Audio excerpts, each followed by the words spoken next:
Bom dia a todos, retornando aqui para a nossa live. Felizmente nós tivemos um probleminha de conexão, o Coronel Azul não estava conseguindo acessar o nosso Instagram.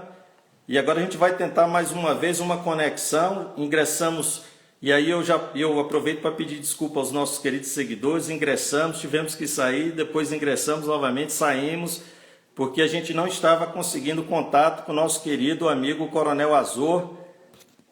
Aproveito já para parabenizar a participação aqui dos nossos colegas. Agora eu já consigo visualizar o Coronel Azor, graças a Deus, felizmente. Estávamos com um probleminha aqui de comunicação. Agora deu certo. Vamos iniciar nosso debate, a nossa fala. A gente só tem 1 hora para falar no Instagram. Coronel Azul, inclusive, estava me falando aqui que readecou a agenda dele, tinha uma viagem para hoje, a gente já agradece, pede imensa desculpa. Coronel, só vira um pouquinho a câmera do senhor, por gentileza. Peço imensa desculpa aos nossos seguidores, ao Coronel Azul. A gente estava tendo um probleminha aqui de não sei o que estava acontecendo. O Coronel não conseguia linkar a nossa página. Já tivemos 2 oportunidades entrando no ar, saindo, mas agora a gente está em definitivo. Só vou pedir para o Coronel Azul virar a câmera dele, que ainda o senhor está de lado, Coronel. Agora sim. Coronel, muito bom dia, muito obrigado pela vossa presença aqui no nosso Instagram, Última Rácio. Já tive a oportunidade aqui de falar com os nossos diletos amigos. Esse ciclo de lives, ele é uma iniciativa da editora Última Rácio e, de certa forma, ela iniciou-se como uma comemoração ao reconhecimento formal das ciências policiais no Brasil, agora, de fato, reconhecida como campo do saber. Coronel Azor Lopes, nós não poderíamos deixar de ouvi-lo nesse ciclo de lives.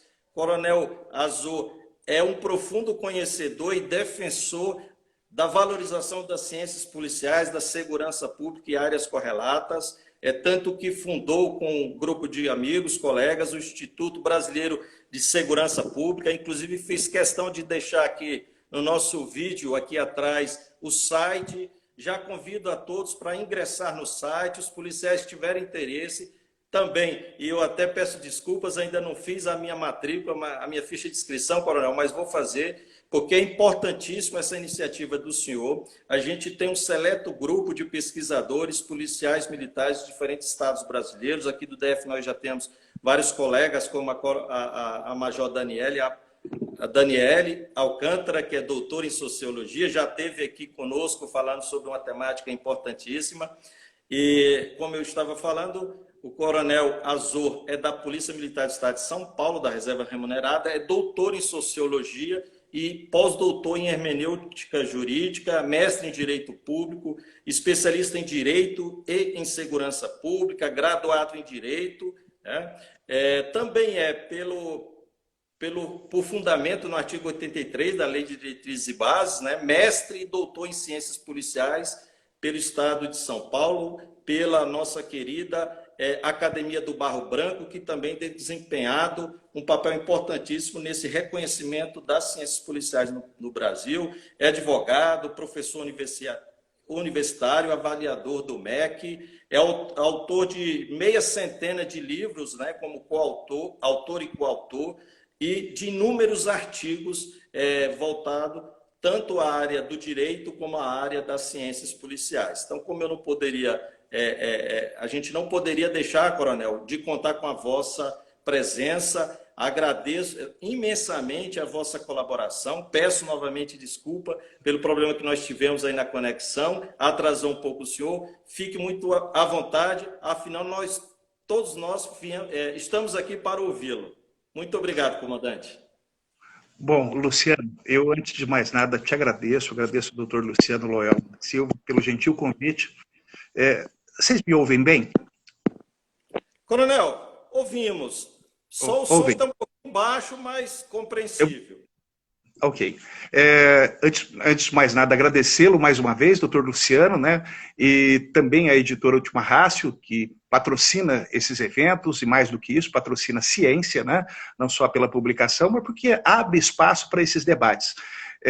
Eu peço desculpas também pelo atraso, eu venho tentando aqui, e o Luciano acho que se sentiu atormentado por mim, eu sei porque sou organizador também desses encontros, e por vezes acontece de haver essas intercorrências. Então, eu o atormentei desde as 10 para as 10, né, Tá. a respeito da nossa conexão aqui, e graças a Deus acontece.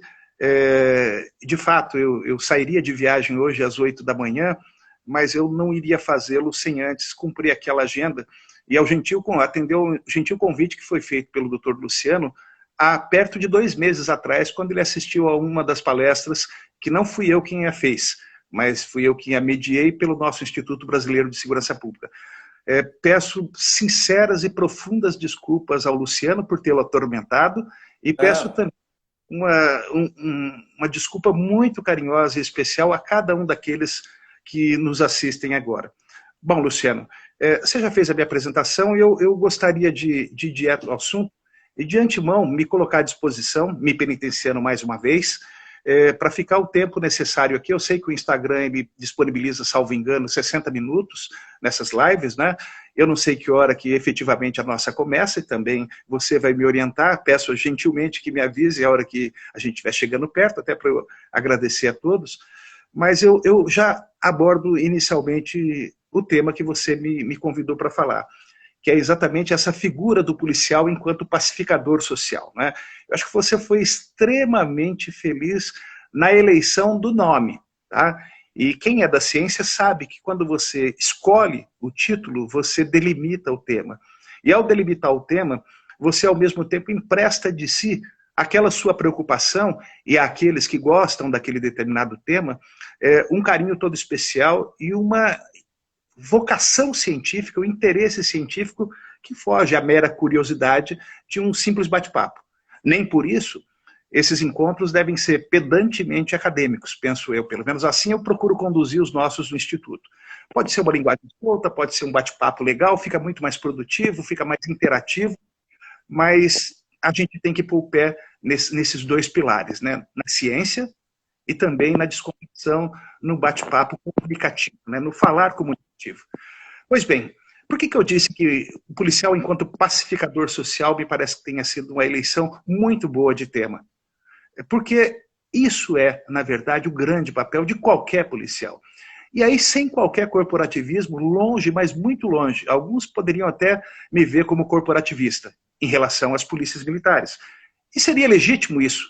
Afinal, eu passei desde os meus 17 anos de idade até os 53 anos de idade dentro de uma corporação policial. Então, nada mais natural de que eu tenha amor por aquilo que se transformou na minha segunda casa, não é? Na verdade, a primeira casa em que habitei. Antes mesmo de me casar, antes de conhecer minha esposa, já deixar aqui um beijo muito carinhoso à minha filha Thaís, que me deu um neto há coisa de 2 meses. Perdão. Felicidade e bênção. Perdão.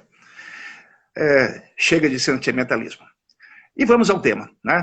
Então, são 2 paixões que eu tenho, a minha família e a atividade que eu exerci por tanto tempo e que ainda abraço na condição de um pesquisador, e essa pesquisa ela vai de há muito tempo, né? Eu acho que essas 2 coisas são importantes.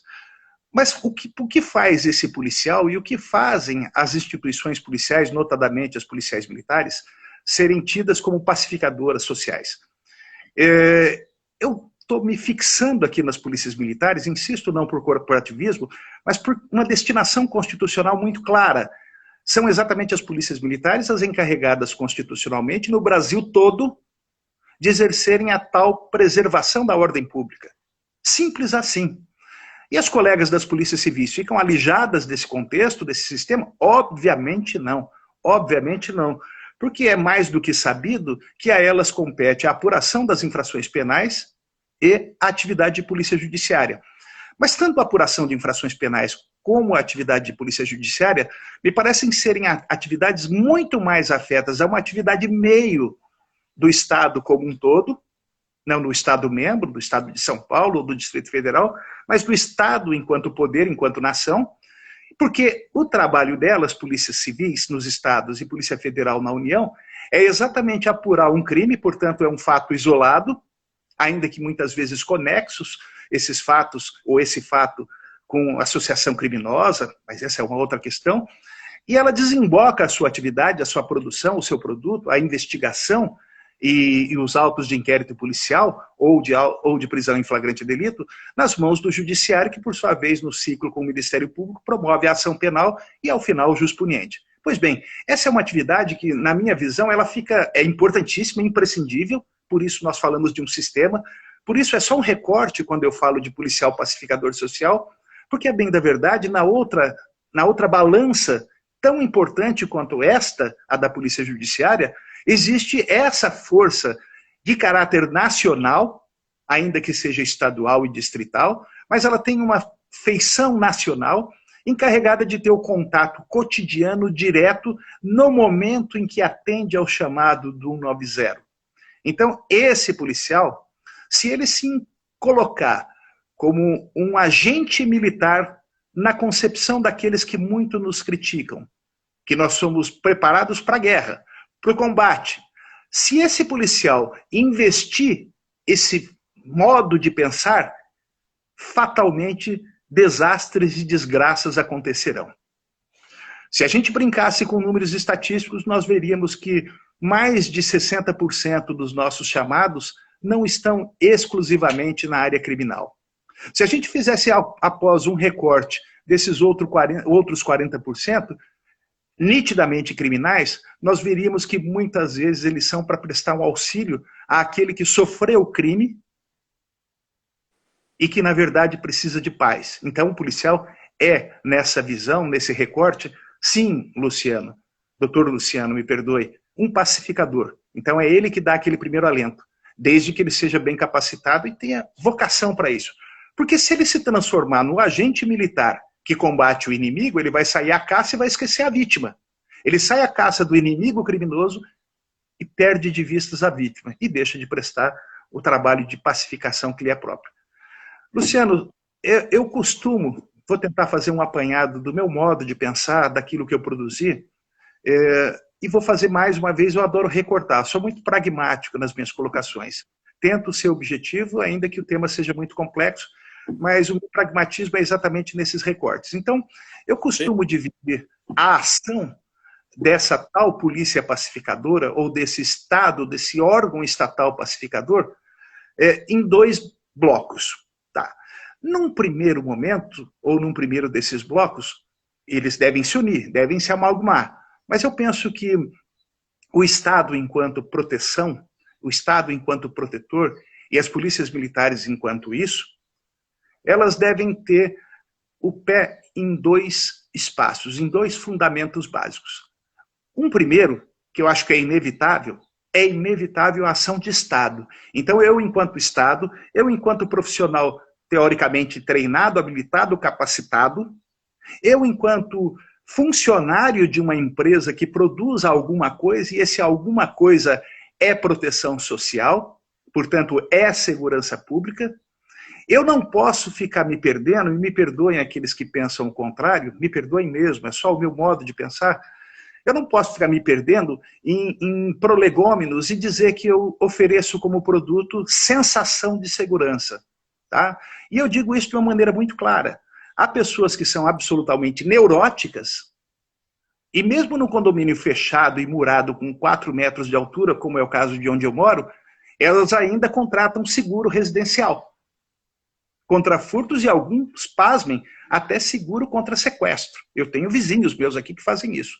Bem, provavelmente a atividade deles talvez leve a esse estado de neurose. Então, como é que eu posso entregar um produto chamado sensação de segurança a uma pessoa que, pelas características subjetivas, ela não vai se sentir segura?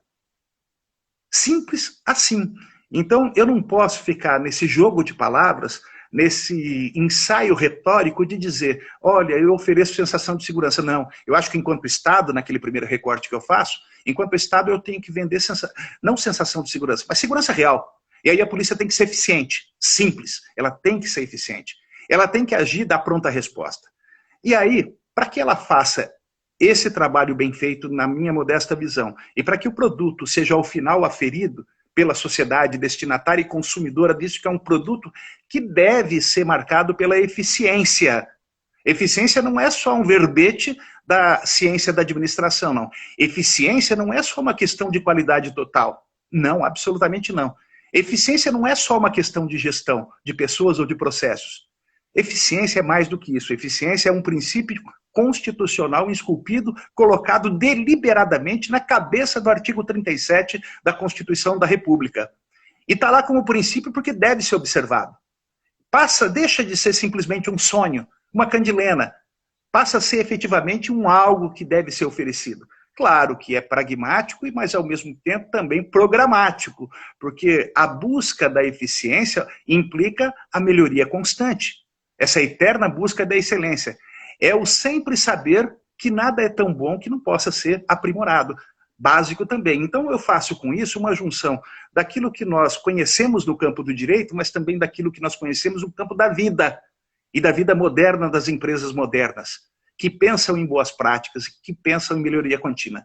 Mas eu não consigo ficar perdido naquilo que me soa como uma retórica, sensação de segurança. E isso, no mais das vezes, me perdoem agora, mais uma vez, com todas as escusas daqueles que pensam o contrário, me parece desculpa midiática quando eu sou ineficiente na prática. Então eu não consigo baixar indicadores, e com isso eu dou a desculpa de que há 1000 fatores, e realmente eles existem, complexos na gestão da segurança pública e da proteção social, e aí fica muito mais fácil eu dizer que é muito complexo o tema, e que eu trabalho com sensação, e isso é uma coisa que cada um sente. Os neuróticos se sentem mais inseguros, os menos neuróticos um pouco menos.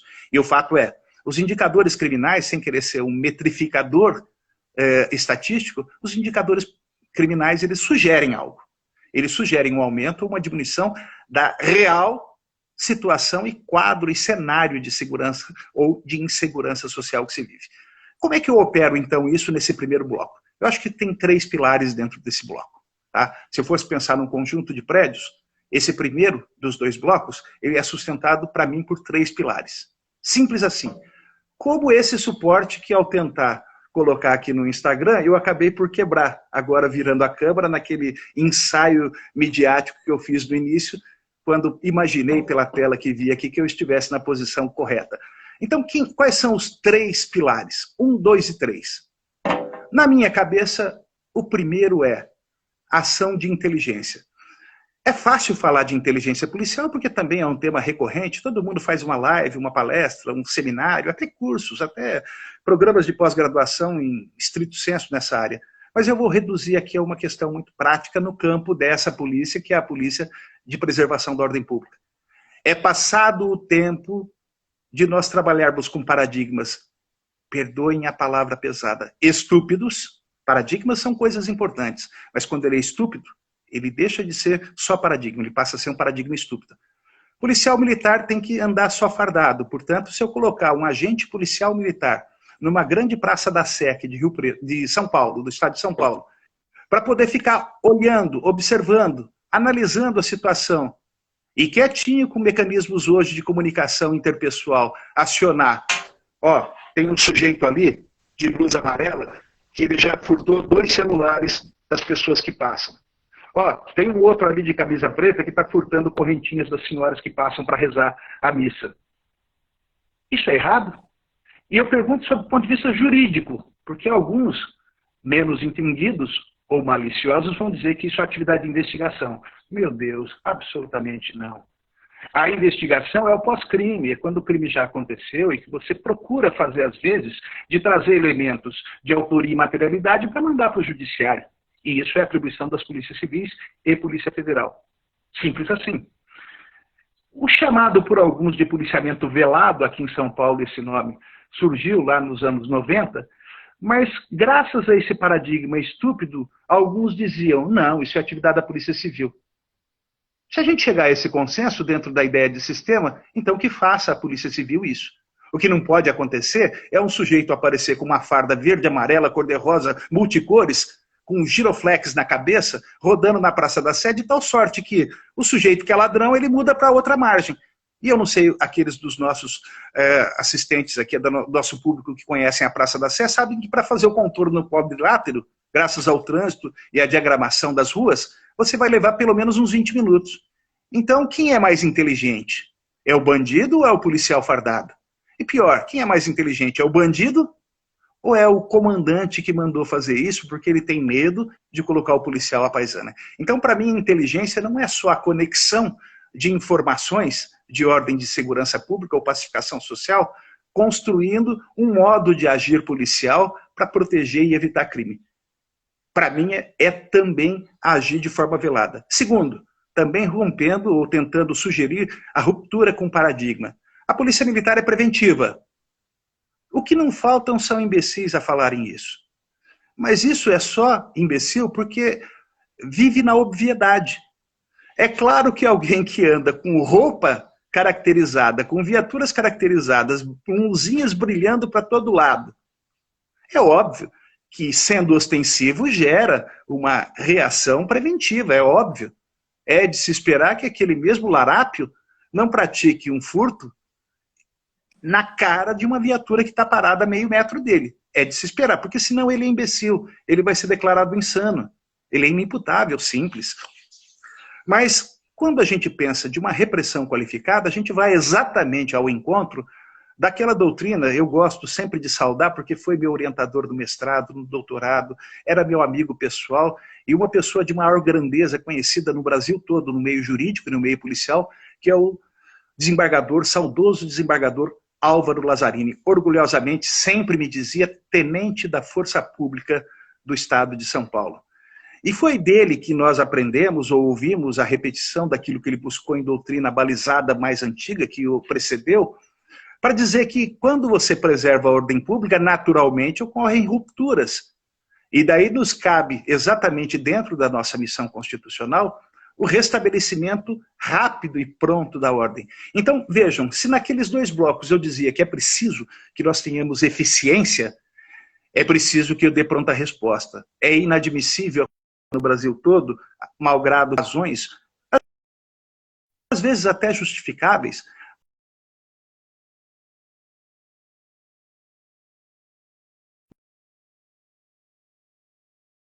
acabei de ser furtado ou roubado, e a viatura apareça depois de 40 minutos, depois de eu haver repetido 5 vezes a ligação. E ela ainda apareça para me levar para uma delegacia para fazer uma porcaria do boletim de ocorrência que jamais será investigado. Ou seja, eu vou perder meu dia com uma sequência de dissabores, um causado pelo marginal e uma sequência de outros tantos causados pela máquina burocrática do Estado, que só quer um registro estatístico. Eu pago impostos. O mais pobre de nós, aquele cara que mora em comunidade, ele paga impostos quando compra o pãozinho mais barato. Então ele merece ter um produto miseravelmente dentro do cenário de fatores adversos de relativa qualidade. Então, inteligência, ação de policiais à paisana, repressão qualificada, eu quero que a viatura chegue rápido, se vira nos 30, não 30 minutos, não 30 minutos. Se vire, crie mecanismos, aparelhe-se, coloque a viatura no lugar certo.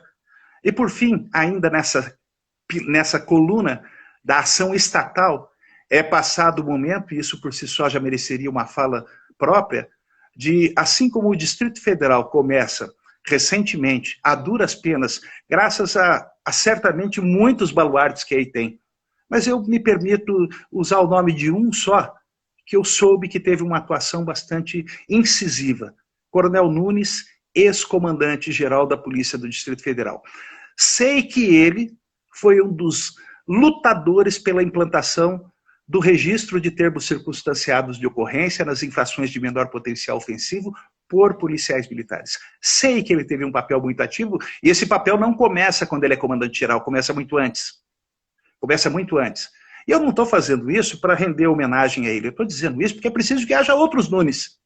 Porque aqui em São Paulo nós temos um que, por uma questão só de elegância, não vou citar o nome, que foi exatamente quem permitiu a destruição de algo que acontecia já há 8 anos e muito bem sucedido e elogiado pelo Poder Judiciário e Ministério Público e principalmente pela sociedade. Então, registrar termos circunstanciados, como hoje faz, assim, com avanço tecnológico magistral, aquele pequeno estado de Santa Catarina, pequeno e lindo estado de Santa Catarina, do município mais simples até a capital Florianópolis, todo soldado tem um tablet e registra com facilidade o termo circunstanciado. Uma A propósito, referência em matéria de, eu acho que de arrojo, porque tecnologia qualquer Zé Ruela hoje em dia compra. Se eu quiser, eu vou agora no shopping e compro o melhor equipamento, basta eu ter dinheiro. E o que não falta ao poder público é dinheiro. A pandemia mostrou muito bem isso, até malversação dos dinheiros públicos. Então, Luciano, se eu pudesse, sem querer devagar, porque é complexo e cada tema mereceria uma discussão à parte, mas eu acho que a gente tem que ter esse poder também de ditar um ponto de vista. Eu recoloco nessa coluna, nessa primeira coluna, da ação estatal em prol da proteção, agora é Estado pensando, Estado cumprindo o seu papel. Esquece desse ponto nessa coluna da sociedade. A sociedade é destinatária e cliente. Simples assim, consumidora de um serviço. Eu tenho que ter ações de inteligência usando policiais à paisana, eu tenho que ter repressão rápida, qualificada e bem feita, prender bandido, sim. Prender bandido, sim. Sem exagero, sem abuso de poder, mas tem que prender o bandido. E simplificação pela via do rompimento com esse pensamento bacharelista que nos inspira desde sempre. A gente tem que ter a simplificação e os exemplos estão aí a toda prova. Atualmente, perto de 15 estados da federação registram o termo circunstanciado pela lavra dos seus policiais militares, o que capilariza o atendimento ao público com alta performance e pronta resposta. O policial registra e envia direto para o juiz, sem intermediários. Essa é a grande máxima. E Coronel, aí, Coronel, se o senhor me permite, e é até difícil porque a gente está aqui no bate-papo acadêmico, mas eu vou ser sincero para o senhor. É uma aula que o senhor está nos dando e eu já era até para ter feito alguma intervenção, mas eu não consegui, né? Estava ali dominado pelo raciocínio reflexo. Mas eu gostaria de fazer um apontamento que é muito claro a respeito, primeiro, da relevância do que o senhor disse, da inteligência da forma com que o senhor apresentou e da perspicácia. E é justamente isso que a gente tem procurado trazer para os nossos colegas, para que a gente não fique só no campo das ideias e da reflexão, aquilo que é muito comum aos policiólogos de plantão. Quando o senhor menciona a respeito dessa necessidade de valorização da ciência, da repressão e, obviamente, de meios mais céleres, mais eficientes, mais econômicos, e é interessante que quando se traz a ciência policial, né, quando se dá uma reflexão aprofundada, como o senhor bem fez, e é importante mencionar que, infelizmente, em que pese o esforço assombroso de alguns heróis, como o senhor mencionou, o Coronel Nunes, vários mestres e doutores, especialistas em ciências policiais, que pelo Brasil afora têm dedicado os seus estudos, ainda é muito difícil nós debatermos todas essas questões que o senhor falou sobre a égide de uma ciência policial pura, não levada a discursos demagógicos, ideológicos contrários à lei e à ordem e preconceituosos em relação às polícias. E quando o senhor menciona, Coronel, nós ficamos muito tristes, porque o que se percebe nas discussões, eu já tive a oportunidade de estar no Congresso, quando se discute a questão do ciclo completo, do TCO, o que a gente percebe são brigas corporativas tentando não abrir mão de um suposto poder. Então, parece ser muito lógico quando a gente menciona que no mundo inteiro, raríssimas as polícias que têm meias polícias como as brasileiras, né? E é até difícil quando nós conversamos com alguns colegas de outras nacionalidades tentar explicar como funciona a nossa polícia, né? Então, gostaria de fazer esse à parte. De fato, o Coronel Nunes foi um grande artífice desses pilares que o senhor mencionou, tive a oportunidade de acompanhá-lo, auxiliando ele na criação do Instituto Superior de Ciências Policiais, assessorando ele ao subcomandante-geral por quase 2 anos no Comando-Geral da Corporação, e esse olhar atento ao Coronel Nunes, a parte de valorização da inteligência, a questão também de não se descurar da repressão e de valorizar e de buscar, de fato, um olhar atento à questão do TCO e do ciclo completo. Inclusive, o Coronel Azul, ontem nós estávamos conversando, não é, Coronel? O Coronel Azul, estou convencendo a fazer parte de um projeto que a gente está desenvolvendo para também valorizar a Frente Parlamentar em Defesa e Apoio ao Ciclo Completo e ao TCO, com uma obra pela editora Última Raça, para que nós possamos apresentar à sociedade algo de relevo a respeito do TCO e Ciclo Completo. Mas, Coronel, continue a vossa aula, que eu estou aqui sedento por conhecimento. Não é conhecimento. Como você bem colocou, é um bate-papo, né? E é como eu tentei prometer no início, ou melhor, prometi, estou tentando cumprir, eu estou tentando agregar uma série de questões de ordem científica, né? Falei da ciência da administração, falei dos postulados jurídicos, mas também eu coloquei o pé bem forte na questão prática. Então, retomando de maneira muito sucinta e resumindo nessa objetividade, eu digo que a ação enquanto Estado, o Estado quando busca produzir eficiência em matéria de proteção social pelas polícias militares, ele deve atuar nesse tripé. Na minha concepção, inteligência, usar policiais militares à paisana. Simples assim. Simples assim, pelas razões que já disse. Ele deve fazer rápida prestação de serviço à sociedade que liga ao 90. É inadmissível que se demore. É inadmissível, nem um pedido de desculpas repara esse mal. E, por fim, me parece que a simplificação pela via do termo circunstanciado é algo que só para quem não conhece ou para quem é enviesado que pode lutar contra. Mas, doutor Luciano, eu gostaria de pontuar agora, eu havia dito de 2 pilares, né? E o último pilar, esse segundo pilar, pode parecer na primeira fala um pilar estatal, estatizante, a visão interna, é o Estado tentando se colocar como produtor de um serviço, oferecedor, fornecedor de um serviço, e do outro lado um cliente, mas uma administração moderna e inteligente, ela sabe que o destinatário final é o que tem mais razão. E aí que nessa linha da perfeição que eu idealizo de uma polícia, vai estar a participação comunitária através dos conselhos comunitários de segurança ou criaturas com outros nomes, mas que tenham esse mesmo empoderamento.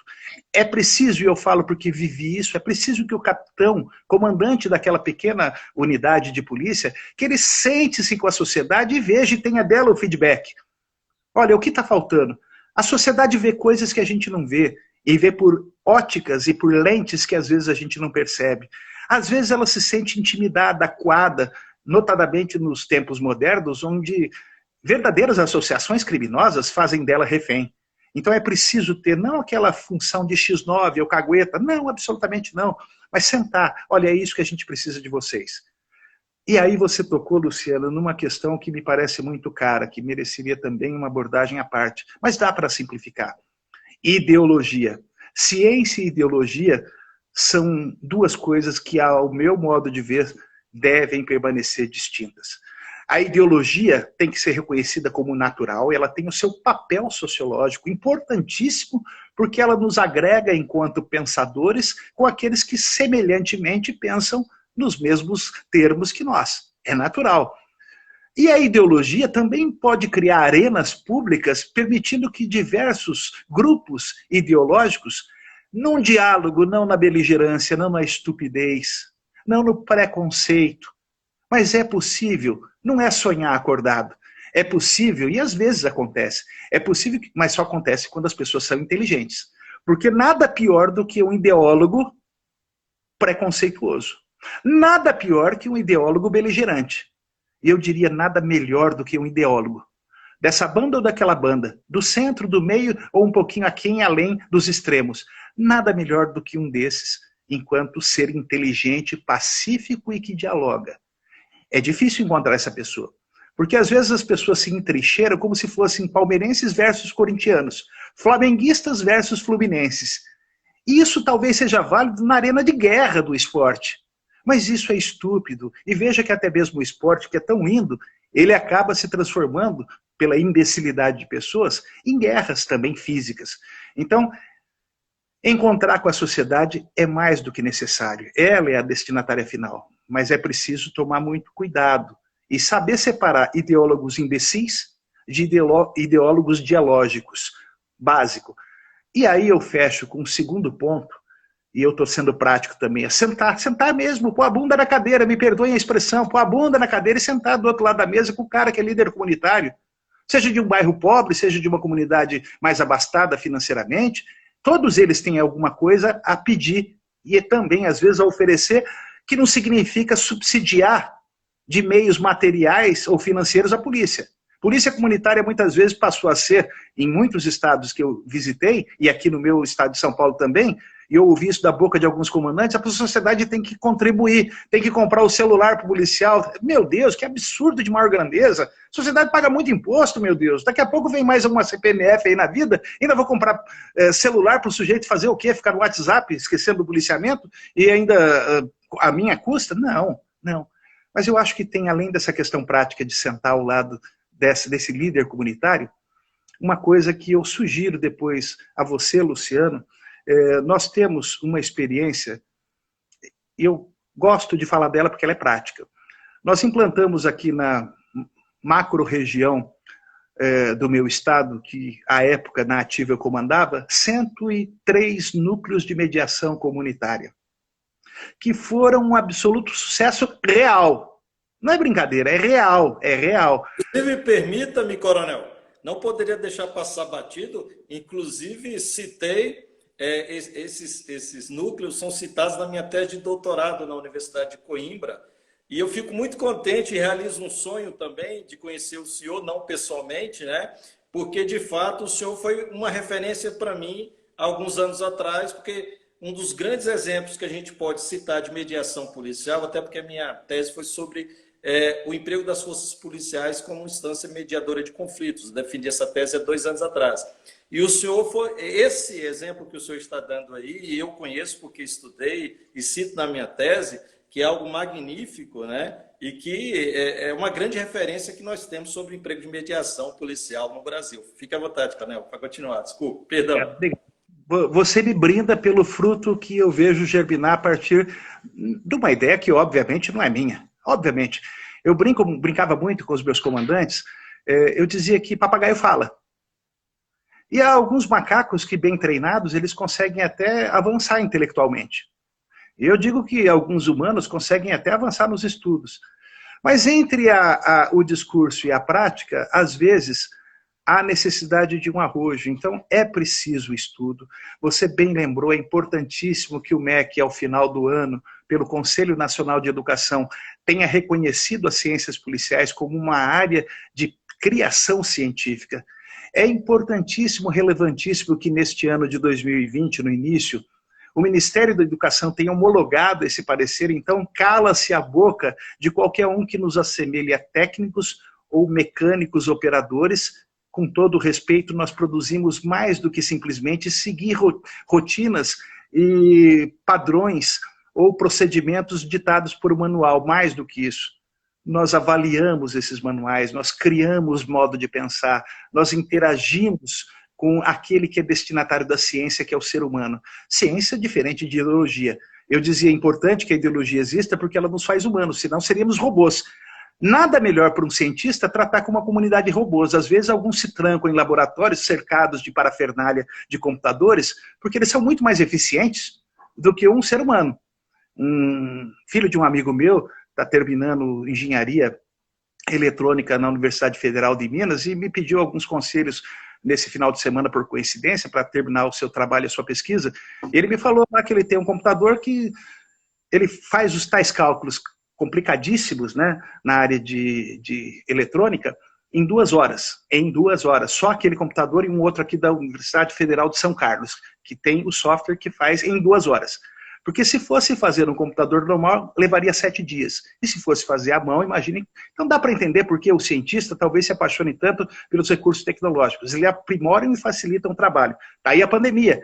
Hoje se questiona por que as vacinas estão saindo tão rápido quando os protocolos antes levavam tanto. Ora, é bastante óbvio. Primeiro, porque há uma concentração de esforços da comunidade científica mundial. E segundo, nunca se teve antes os recursos tecnológicos que se tem hoje para você testar de maneira rápida. Mas, Luciano, em cima da questão comunitária, em cima da sua tese de doutorado, em cima dessa nossa vivência, que implica romper teoria e vivê-la na prática, e provar pela prática que ela funciona, nós vimos, para minha grata satisfação, eu já estava fora, e é bom que os filhos cresçam sozinhos, mas, recentemente, aqui no estado de São Paulo, e merece destaque aqui um ex-comandante nosso, amigo meu, ele assumiu tão logo eu passei para a inatividade, para a reserva, que é o coronel Gambaroni. É um sujeito mestre na área de aviação, foi piloto de helicóptero a carreira toda, na questão da aviação policial, foi comandante-geral a partir do ano de 2015, e ele me chamou já inativo para trocar uma ideia sobre essa experiência que eu deixava para trás, porque tinha passado para a reserva. E ele concitou todos os colegas aqui dos comandos do estado de São Paulo, e alguns frutificaram na área da mediação. Um deles foi Araçatuba. A região de Araçatuba aqui também é uma região grande. A minha região tem uma população que beira 1.800.000 habitantes, a região de Araçatuba perto de 800.000, aquela micro-região. E lá em Araçatuba eles deram um outro salto, eu não diria para melhor nem para pior, mas um salto também audacioso e inteligente. Aqueles meus núcleos, ou nossos núcleos de mediação, lá também passaram a ter, além do que já faziam, acordos com força de título extrajudicial. É o soldado de polícia conversando com as duas partes que estão em conflito, por conta do boteco, que deixa o som alto muito tarde, eles ajustam que o boteco vai ficar com o som alto até as 10 da noite, e não mais. Aquilo vira título de acordo extrajudicial execuível em sede judicial, sem um processo de conhecimento. Então é prático isso. Isso não é teoria vazia, só de boas intenções. Mas em Araçatuba eles foram além, né? Para melhor ou para diferente. Esse acordo eles têm também pela via da homologação do juiz. Então nós temos uma conexão direta hoje o soldado, aqui em Rio Preto inclusive, né, porque eles expandiram também esse convênio, Tribunal de Justiça, com outras unidades da Polícia de São Paulo. Então hoje nós temos o sistema de automação judiciária, é o SAGE que a gente falo como usuário dele enquanto advogado, depois que passei para a inatividade. Então, antigamente, só juízes, promotores e advogados operavam no sistema de automação judiciária. O PJE de alguns estados, processo judicial eletrônico. PJE, que é o padrão, a plataforma do Conselho Nacional de Justiça, do CNJ. E aqui no estado de São Paulo nós temos o SAGE, ou ESAGE. Então, antigamente, como eu dizia, eram juízes, promotores e advogados. Hoje em dia, nós temos soldados de polícia firmando acordo entre as partes e entrando direto no processo, segue o rito normal, eletrônico, vai à homologação do juiz e fecha. Isso daí, fecha, Luciana, e eu fico aberto aqui a algum questionamento, isso que eu queria passar para vocês. Eu acho que polícia não pode ser sensação de segurança só, isso para mim é retórica, e retórica de quem não quer ser eficiente ou não sabe como ser. Eu penso que há duas plataformas pelas quais a gente deve operar, uma plataforma estatal na busca de eficiência, e essa busca ela se concretiza na plenitude, na minha modesta visão, por ação de inteligência, usar policiais à paisana, sim, não é ficar só descobrindo coisas. É a repressão qualificada, agir rápido quando a sociedade chama, porque nada tira o conforto numa chegada demorada, e a adoção do termo circunstanciado como um passo para o ciclo completo. E no campo comunitário, que é a segunda plataforma que eu acho inaceitável, que não se pense, é a atuação comunitária não como um puxa-saco da sociedade, ou como um sujeito que vai vender churumelas ou fazer marketing ou mídia, mas interagir mesmo. E fechar essa interação com os núcleos de mediação comunitária, que eu posso ter experimentado aqui, posso ter escrito 2 artigos sobre, mas você escreveu uma tese de doutorado em Portugal, então eu sou seu aluno, cara. Tá? Se for... Eu sou uma referência. Eu sou um ratinho de laboratório nas mãos de um cientista. Cara, eu sei que falo muito, tentei ser objetivo como prometi, tentei ser conciso, estou ao seu inteiro dispor e dos colegas que estão nos assistindo, mais uma vez pedindo desculpas pelos atravancos tecnológicos de início. Coronel Azul, esses minutos finais, gostaria novamente de agradecer o senhor. O senhor é uma referência a todos nós, tanto pelo trabalho que tem desempenhado em relação à mediação policial, como a questão do TCO e Cerco Completo de Polícia, né? É um exemplo a ser seguido, é um policial que teve o interesse ao longo da sua carreira de se especializar, realizando seu mestrado, doutorado, pós-doutorado. Senhor... Desculpa, só eu não posso esquecer disso. Teve um amigo muito querido, professor João Alexandre, que trabalha muito com a questão das guardas municipais, é professor, acadêmico também. Ele me pediu para lembrar uma coisa que eu acredito, e ele só me pediu para lembrar porque ele sabe que eu acredito nisso. O sistema não é composto só por polícias civis e militares nos estados. Exato.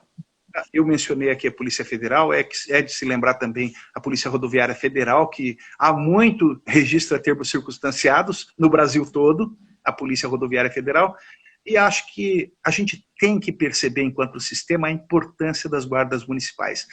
E eu vou dizer uma coisa que pode parecer heresia para quem não estuda muito, para quem é corporativista, raiz e estúpido. Guardas municipais têm sim poder de polícia, não são agências policiais, mas são órgãos de um sistema de segurança pública que tem, segundo o Código Tributário Nacional, e é ele que empresta todas as agências fiscalização do Estado, é ele, Código Tributário Nacional, que empresta à nossa Polícia Militar, à Polícia Civil, à Polícia Federal, ao IBAMA, todas as agências, e por que não as guardas municipais, poder de polícia. Em 2009 eu falei isso num debate na Conferência Nacional de Segurança Pública, aí na sua Brasília, né, na nossa Brasília, e teve alguns colegas das polícias militares que me disseram que eu estava lutando contra. Muito ao contrário, eu sou daqueles que, depois de passar para a reserva, eu não saí pedindo emprego em guarda municipal. Coronel, eu sou suspeito de falar da GSM, porque a referência que eu tenho de polícia, eu conheço a Guarda Civil Metropolitana do Estado de São Paulo antes de conhecer a minha querida Polícia Militar do Distrito Federal. Porque tem um tio que, inclusive, está nos acompanhando, o Moisés, aposentou agora recentemente, e eu me lembro quando criança ia a São Paulo e via meu tio vibrando e tal, um verdadeiro policial. Na época tinha, eu acho que a Romo, ainda, hoje já não existe mais, né? Houve uma alteração na nomenclatura. Então a referência como criança que eu tive de polícia, e para mim o meu tio sempre foi um policial, né? Então assim, realmente rendo a homenagem, e como o senhor bem fez, a Guarda Civil Metropolitana e as demais guardas civis brasileiras, inclusive nos acompanham aqui no nosso Instagram. Então, Coronel Azor, agradecer a vossa ilustre presença, agradecer a presença dos nossos queridos amigos, mencionar a satisfação, como eu disse, imensa de ter o senhor aqui, um baluarte da defesa da ciência policial, da segurança pública, conclama a todos a ingressar no site do Instituto Brasileiro de Segurança Pública, inclusive disponibilizaram recentemente um manual do TCO, né?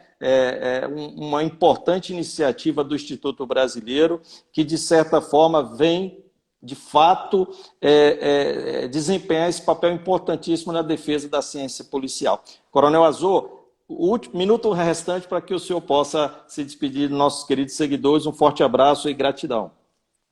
Bom, o minuto restante eu vou gastar os 50 segundos que sobram pedindo desculpas pelo atrapalho tecnológico inicial, por haver atormentado, vocês não imaginam como eu atormentei o Luciano, né? Faz parte, comandante. Primeira questão da internet. Nós militares estamos acostumados. Inclusive até brinquei aqui, eu falei, o Coronel Azul vai me prender aqui online. Não, mas era exatamente, mas tudo por culpa minha, peço sinceras desculpas, principalmente a esse público que pôde nos assistir, e faça chegar a esses que assistiram as minhas desculpas àqueles que perderam a paciência comigo, tá? Muito obrigado, foi uma oportunidade ímpar, tá? Luciano, estou em débito contigo e com a editora Última Rácio pela oportunidade que nos dá, não a mim, mas as nossas ideias e a ideia do Instituto Brasileiro de Segurança Pública. Grande abraço a cada um de vocês. Obrigado, comandante. Boa semana a todos e boa viagem, coronel. Muito obrigado.